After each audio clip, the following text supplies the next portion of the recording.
I am beginning a new series called Why the Bleep Are We There? This is the first video in the series. The premise is, if you look at America today and you compare it to other parts of the world, especially East Asia and parts of the Middle East, the UAE, Iran, and other countries, the infrastructure is severely underdeveloped. You take a look at the number one cause of bankruptcy, unpaid healthcare costs, in the wealthiest country in the world. You have potholes. New York City looks like a third world country compared to Tokyo, which was firebombed during World War II. But we keep hearing from the neocons and the interventionists, we gotta keep going. If you complain about $20 burritos, you're selfish. If you can't afford a home, you're selfish. We need more wars. Instead of being reactionary, I decided I would look at each war the United States was directly involved in and see if the pros outweighed the cons, if the cost outweighed the benefits. I made a video talking about this. Essentially, we have spent $11 trillion as a country on wars overseas. Each dollar that is spent overseas is one less dollar that is invested in your own community for healthcare, education, potholes, and other things. And as a taxpayer, I think my tax money should benefit Americans. All that being said, I'm going to begin where else at the genesis of this. And that is the Korean War. I will argue, if you want to look at any of these wars, you can make the case that the Korean War was worth it. You can make a cogent argument. The rest of them, not so much, but I digress. If you want to look at how much we spent on the war, it was $30 to $67 billion. Now, if you adjust that for inflation, that's roughly $340 billion to $390 billion. You can't quantify a human life, but when you're looking at war, you've got to look at all the cost, and human costs, civilian casualties, and innumerable factors are involved. 36,500 Americans were unalived in the conflict. Let's get into this. The Korean War and its global consequences. This was the first one. It happened 5 years after World War II, and about 2 years and a few months before the United States directly got involved in Vietnam. It was sandwiched in between those conflicts. That's why it gets overshadowed comparative to the other conflicts. And you didn't have a lot of media. You didn't have television. You didn't have a lot of radio. People were not able to see the images. And in Vietnam, you had veterans who were protesting, news crews who were following the troops. Now, you had a few that followed them and they printed stories. But imagery is a lot more indelible to show you the horrors of war than just words on paper. The Korean War was one of the first major conflicts of the Cold War and the first 20th century American war to end without a clear victory. We all know the Barbary Wars ended in the United States capitulating.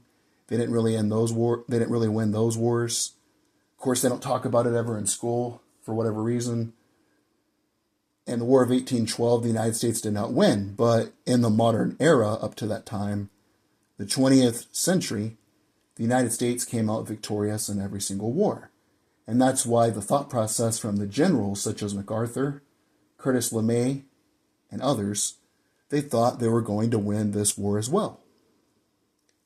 General Mark W. Clark, the United Nations commander, signed the 1953 armistice agreement, ending the fighting without a peace treaty.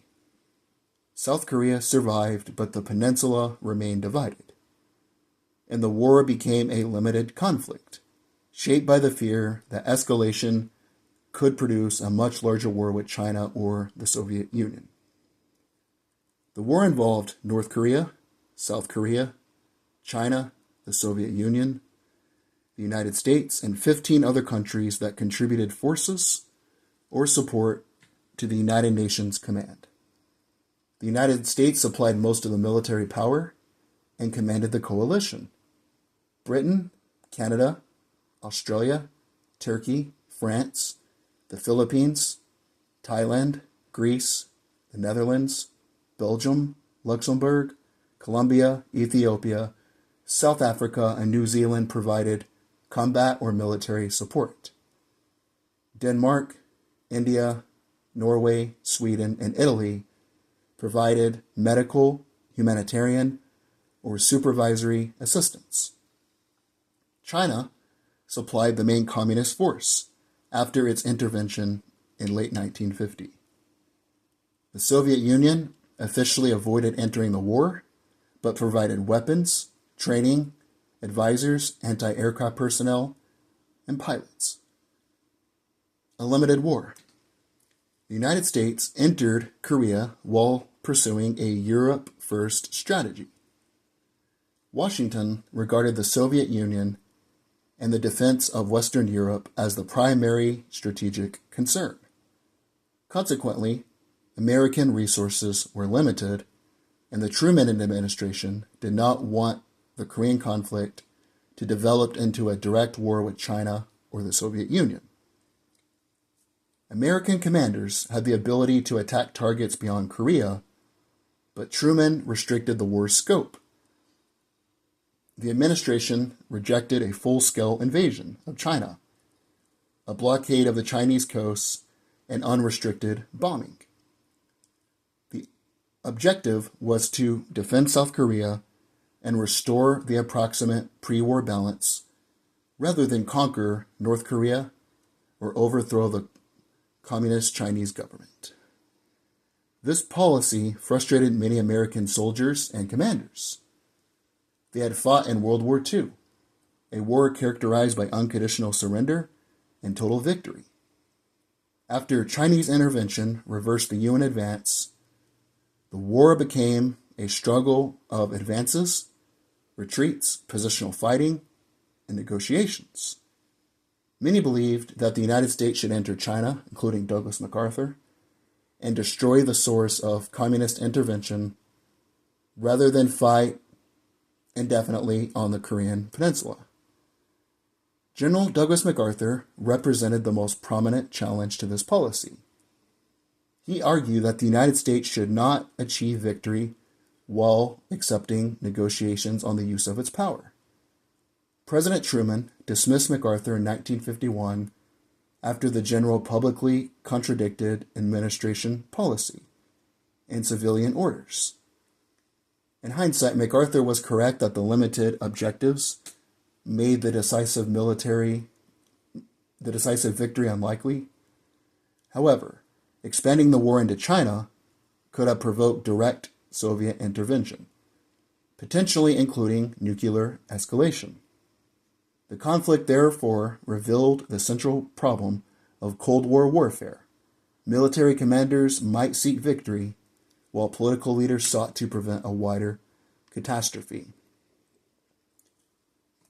Essentially, that was the premise of the Cold War. It was called a Cold War because both the United States and the Soviet Union had nuclear weapons. And the theory was called mutually assured destruction. If the United States got into a war with the Soviets, or vice versa, and they chose to attack one another, they would destroy each other, their infrastructure, their vegetation, and everything. And that's why it was a Cold War. Never turned into a hot war between the two powers. And that's why during the Cuban Missile Crisis, JFK did everything under his power to try to temper down the atmosphere at that time. The human cost. The war imposed enormous costs on Korea. The conflict destroyed cities, industries, homes, infrastructures, and agricultural areas. Millions of people were unalived, wounded, or turned into refugees. North Korea suffered particularly severe losses, while many survivors ended the war in South Korea. The human costs of the war were enormous. It decimated Korea, the very nation that the United States was theoretically attempting to save. Millions were unalived or were turned into refugees. The North suffered the worst losses. The DPRK has not released overall figures, but a plausible estimate is that 12% of the population and possibly 15% were unalived, a higher proportion than in the USSR and World War II. Many of the survivors ended the war as refugees in the Republic of Korea, or the ROK. The war's destruction was not merely a consequence of combat between Korean armies. American air power conducted extensive bombing campaigns against North Korean cities and industries. The destruction of Korea also had consequences for Japan, the former colonial power. The destruction of Korea was directed from the American bases in the former colonial power, Japan, a country feared and hated by both Korean regimes. The war, which devastated its former colony, boosted the Japanese economy as U.S. money poured in for supplies and armaments. There's some irony in the fact that some of the first stimuli to rebuilding the Japanese economy should come from production of napalm bombs to be used to destroy towns and industries, many of them built by the Japanese in newly liberated Korea. Japan became a silent partner in the UN effort, supplying civilian manpower and shipping as well as supplies. The Japanese were even involved in mine sweeping along the Korean coast, a fact kept secret at the time because of the Sino-Soviet Pact. The war completed the economic reconstruction of Japan and its political rehabilitation. Without the war, a Japanese peace treaty might have been more difficult of a prospect. As things were, the fighting completed the integration of Japan into the U.S. containment system in the Far East. After the war, as before, this implied a Japanese economic presence in Korea. It is arguable that Japan did better out of the war than any of the main protagonists. Japan, therefore, emerged from the war in a stronger position.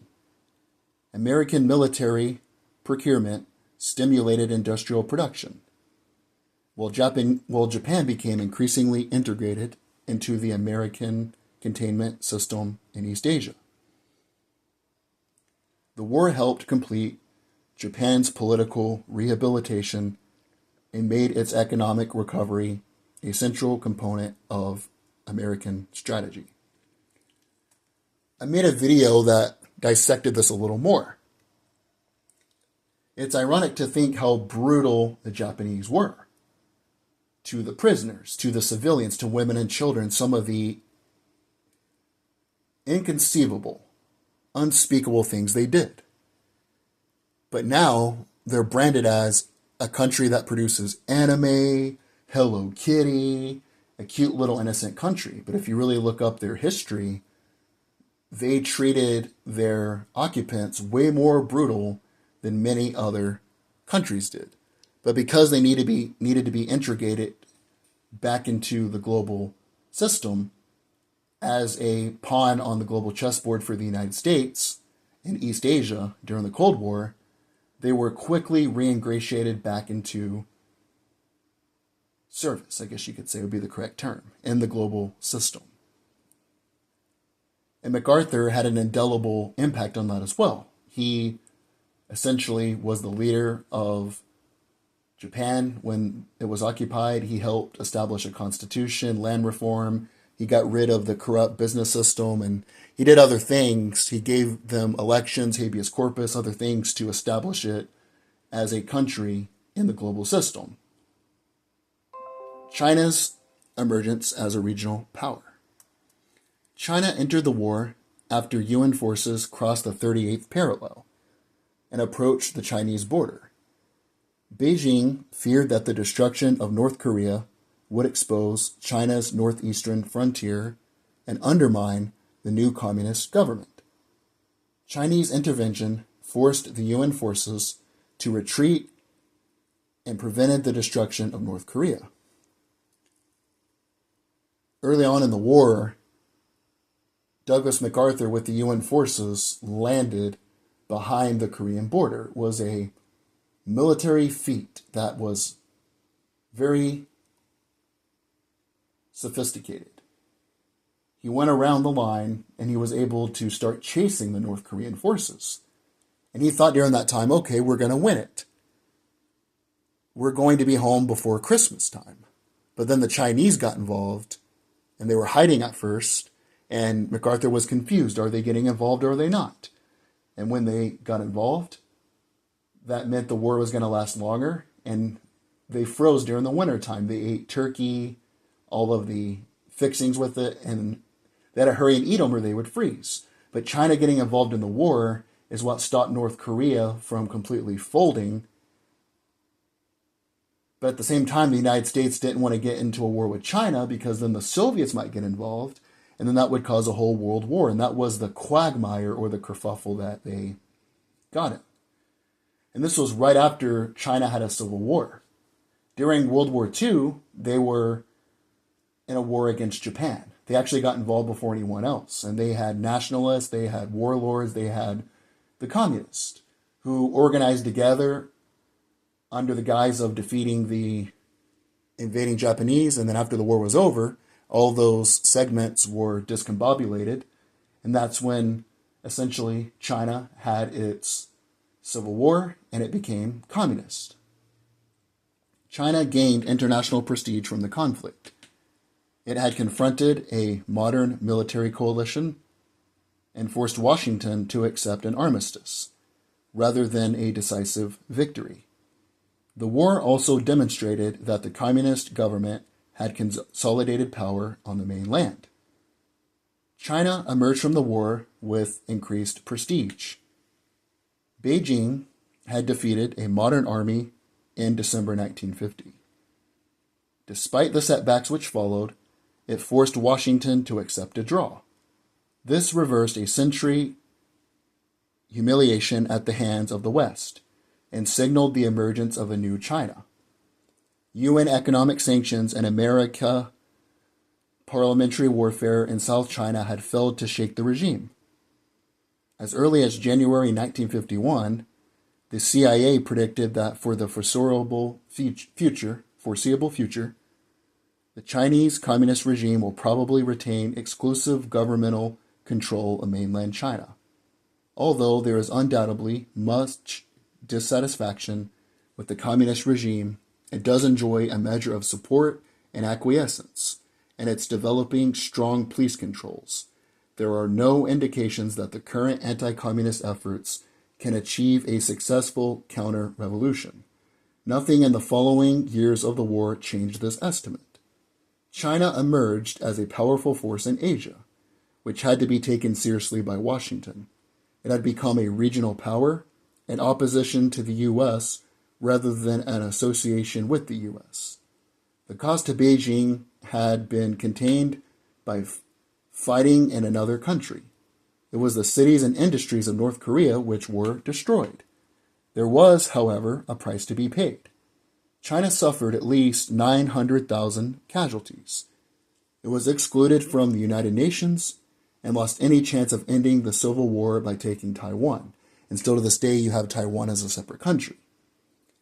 Economic reconstruction was impeded by the demands of the war, and the regime accumulated a huge debt to the USSR for economic and military assistance. Not only did the Russians demand money for their weapons, but they also collected interest.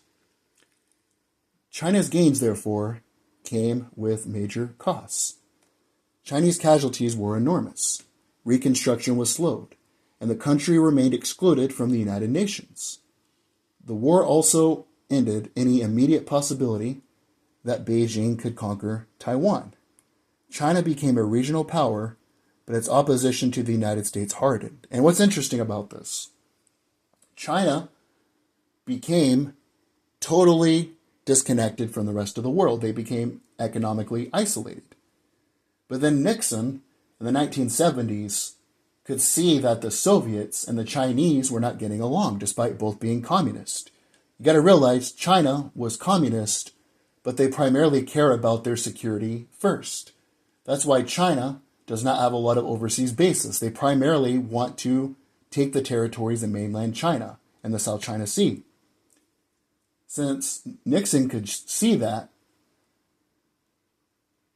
under his own fruition, Henry Kissinger opposed it. He went over to China, ingratiated them into the economic system as a way to deter them from getting close with the Soviets. And then that's when China really became a major power.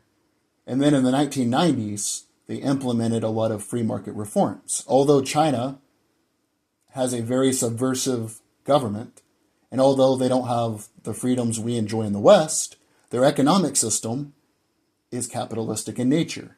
If you look at the 1990s, Chinese manufacturing increased precipitously, and they are either the highest or second highest economy in the global system. The Soviet Union. The Soviet Union officially remained outside the war, but its involvement was substantial. Moscow supplied China and North Korea with weapons, training, political support, advisors, anti-aircraft troops, and pilots. Soviet pilots secretly flew combat missions over Korea, especially in the area known as MiG Alley.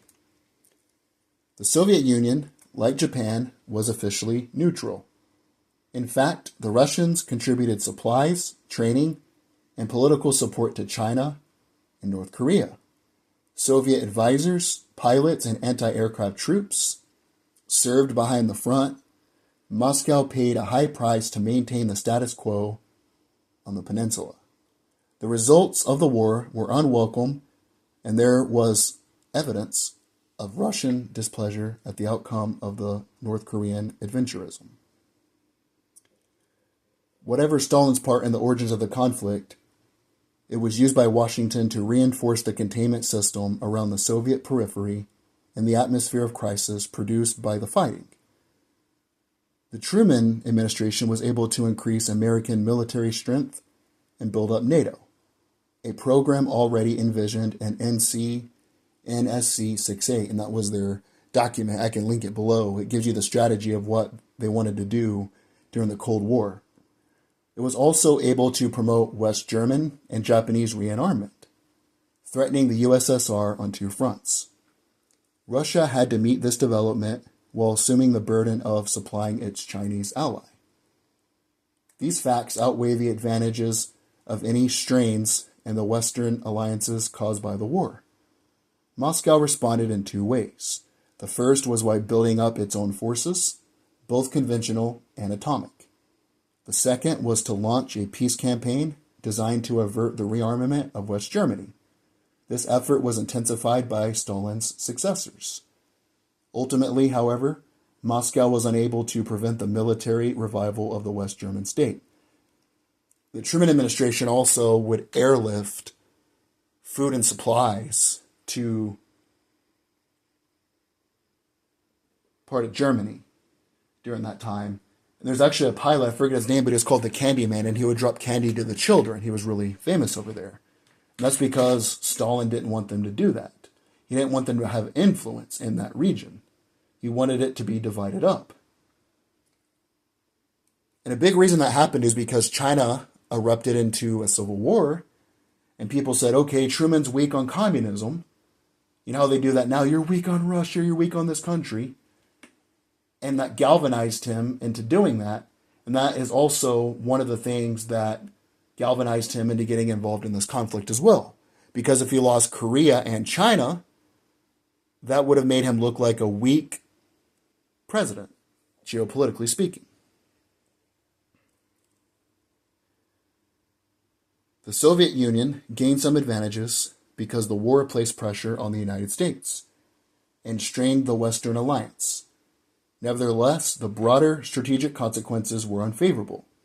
The United States increased its military strength, expanded NATO, promoted West German rearmament, and accelerated Japanese rearmament.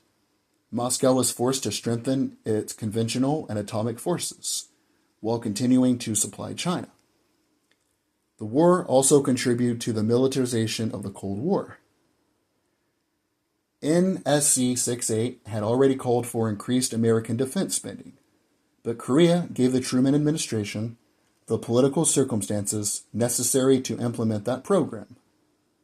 The United States in permanent mobilization. The Korean War was difficult for Americans to remember because it ended without victory. Unlike World War II, it produced no surrender ceremony or decisive conclusion. This armistice created a demilitarized zone, but did not end the underlying political conflict. In the U.S., Korea became a forgotten war. Unable to celebrate victory, Americans pretend to forget the uncomfortable episode. However, the war had permanent effects. It was used by Washington to stimulate rearmament and round out of the system of containment. The implementation of NCS 68 militarized the Cold War. Korea also raised questions about the economic and political cost of limited war.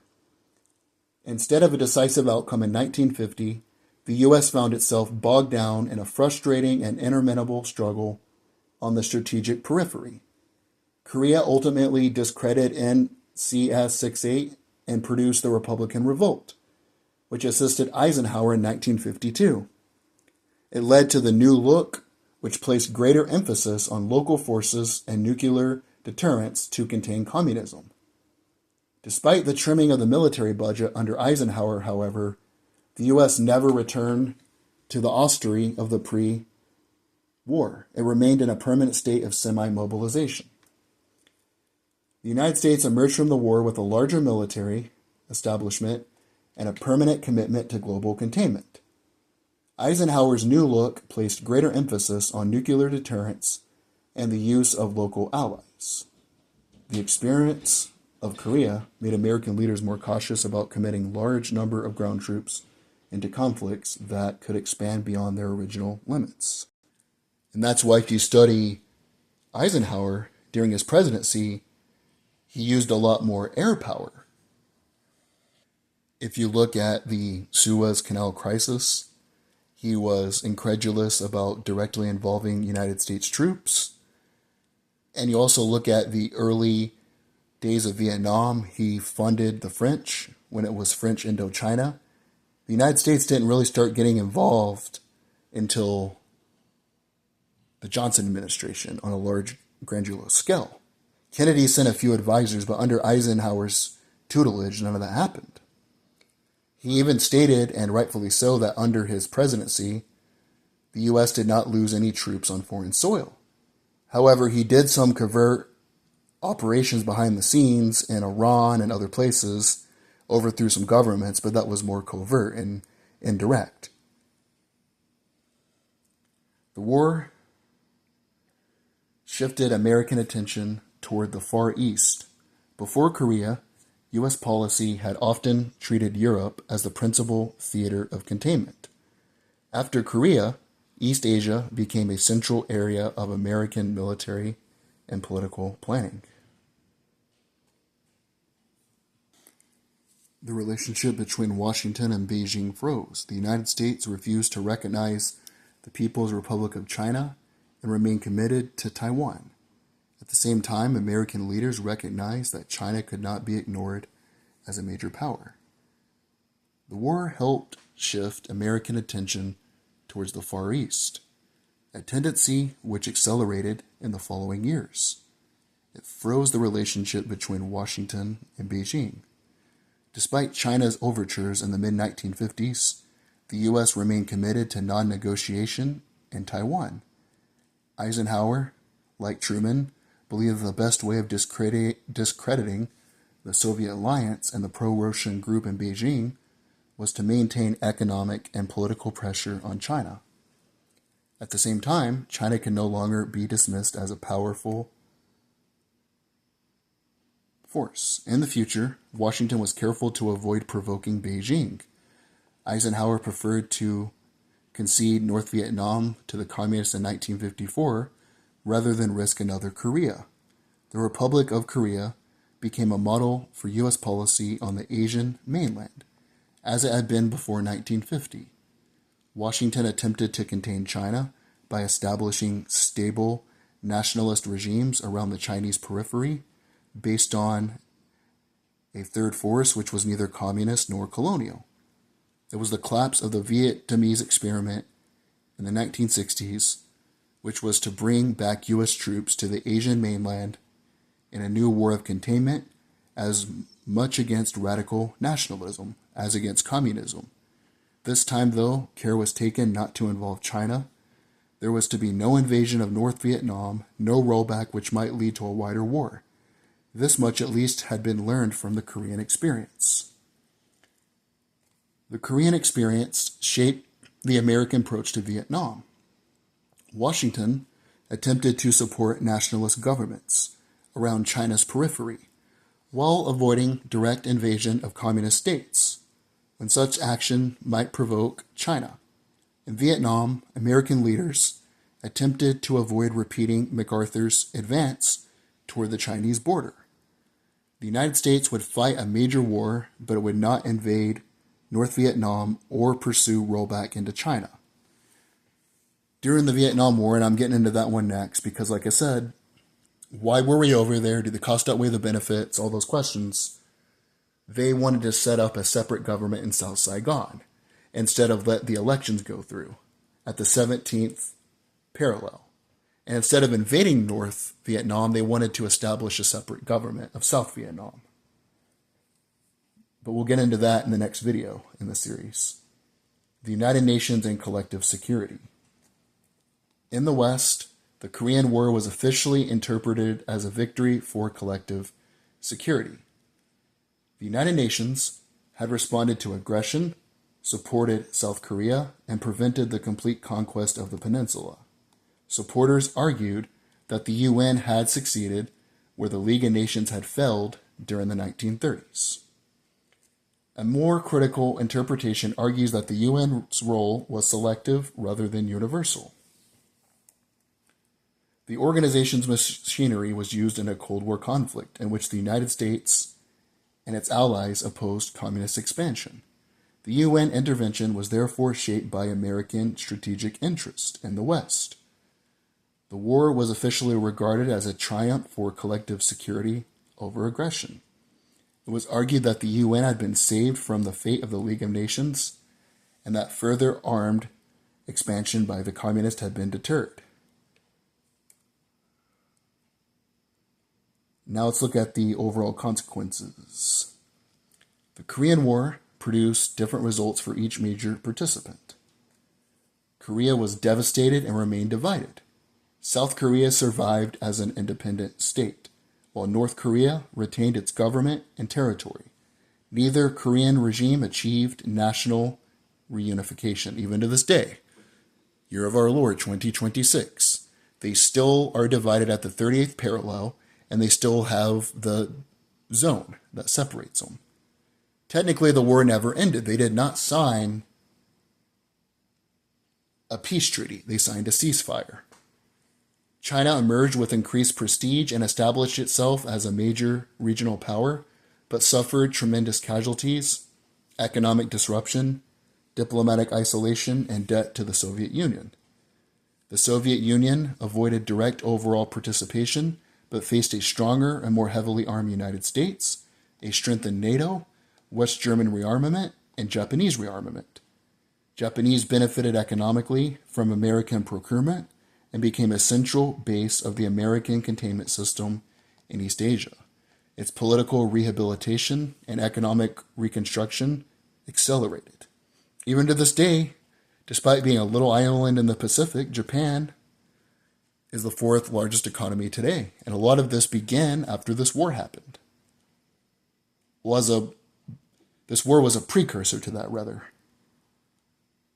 The United States failed to achieve total victory, but expanded its military establishment, strengthening its allies, militarized containment, and shifted its strategic attention towards Asia. The United Nations prevented the destruction of South Korea, but its role became closely associated with the American Cold War strategy.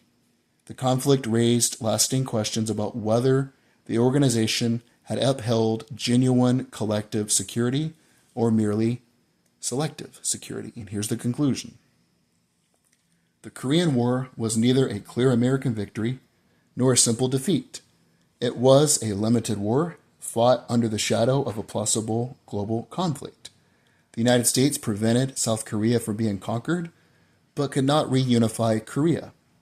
China prevented the destruction of North Korea, but paid heavily in casualties and economic cost. The Soviet Union avoided direct war with the United States, but faced a stronger Western military system. Japan profited economically and became more deeply integrated into America. Now, what is my verdict? After all these videos, I'm going to answer the question, was it worth it? Now, what did you have in the beginning of the war? What caused this war to accelerate is that the North Vietnamese, who were backed by the Soviets, they went over the 30th parallel and started attacking South Korea. If the United States did nothing, then Korea overall would be a communist country, similar to North Korea. And considering they have nuclear weapons, they would be isolated. They would be untouchable within the global system. This war created the country of South Korea. A couple interesting things about South Korea. South Korea was more decimated per capita, if you look at how many buildings were knocked down during the war, than any place was in World War II. They went from being a net debtor system that was essentially relying on welfare and the goodwill of other countries to sustain itself to now a net payer in the global system. You look at large corporations, you look at Hyundai, you look at Kia, you look at Samsung, the leading producer of smartphones today. And you look at, they also have LG and a bunch of other companies. They are one of the wealthiest countries per capita in the world.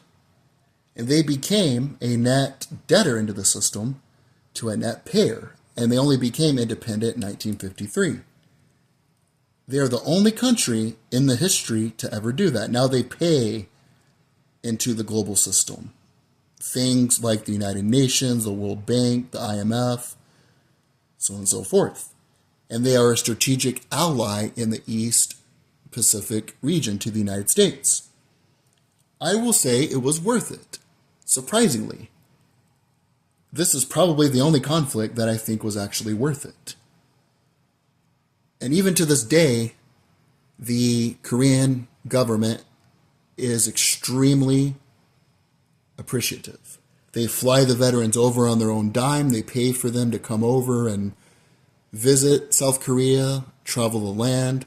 You take a look at it, it was total dust and rubble. Now it's skyscrapers and modern buildings. And they give them a medal. And even younger people view them as heroes and thank them for their service. On top of that, the average South Korean is 20 times wealthier than the average North Korean because of their free and capitalistic system. It would have not been that way if the United States never intervened. It would be a dark, hollow communist state with a nuclear weapon that would be an enemy of the United States. But there you go. That's why the bleep did we go part 1. Part 2 is going to be about Vietnam. And then I will see if the pros outweighed the cons.